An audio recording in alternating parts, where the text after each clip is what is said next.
Let me begin with what sounds like a very simple question. What is the most essential ingredient in wealth creation and economic growth? Almost everyone would answer money, or having a lot of natural resources. But the real answer is knowledge. It's easy to prove. What is the difference between us and a caveman? The only difference is that we know a lot more. Biologically, we're the same. The neurons in our brains are the same. The physical world is the same. But our lives are infinitely better. Why? Because of knowledge. You don't have to go back to the caveman to prove this point. You could go back 50 years. New knowledge, say the discovery of penicillin or new algorithms that lead to better search engines, always comes as a surprise. We call these surprises innovation because they are inherently unpredictable. New products burst on the scene seemingly out of nowhere. Suddenly, there's electric light or an automobile or an iPhone. Now, of course, these products didn't come from nowhere. They came from the synthesis of accumulated knowledge, which led to these innovations, these surprises. By definition, then, innovation can't be planned. It involves dislocation. The makers of buggy whips did not have a great future when Henry Ford introduced the first Model T, and it always points to the future.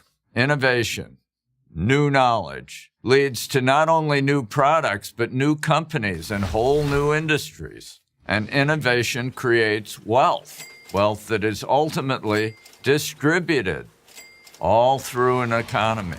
But here's how it works. More freedom, more knowledge, more innovation. And more innovation leads to dynamic economic growth. Less freedom, less knowledge, less innovation, less economic growth. So if freedom promotes knowledge and innovation, which leads to economic growth, why don't all people and governments embrace it?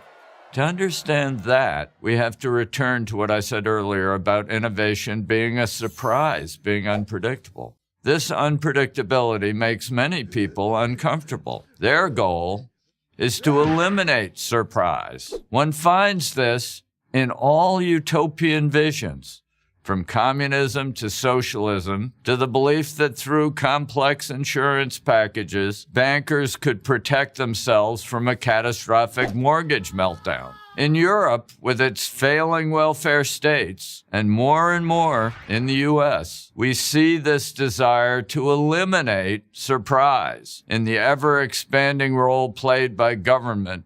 Bigger bureaucracies, more rules, more regulations. Every new crisis, real or imagined, brings ever more laws. A corrupt energy conglomerate, Enron, implodes in 2001. A year later, the Sarbanes-Oxley Act is passed, adding thousands of new pages of regulations to the Federal Registry. In 2011, the 2,300-page Dodd-Frank Act is written in response to the 2008 financial crisis. It has since grown to more than 8,000 pages. Most of these new regulations simply impede freedom and therefore impede the growth and distribution of knowledge. They divert the entrepreneur's energy and resources away from innovation and toward compliance. They create uncertainty about the future, and they raise the barriers of entry for new entrepreneurs. Ironically, the ones who most benefit from all these regulations are big corporations and their teams of lawyers, lobbyists, and accountants. They're the only ones who have the resources to untangle the mess and survive in it. But this drift away from freedom can be reversed, and quickly. Within a matter of a few years, in fact. There are numerous recent examples in the United States during the Reagan administration, in Chile in the 1970s, in Eastern Europe after the fall of communism, in New Zealand and Israel in the 1980s, in China and India in the 1990s, in Canada in the first decade of the 21st century. Because it's an economy of mind, the future can change as fast as minds can change. Whenever intrusive government retreats, knowledge expands.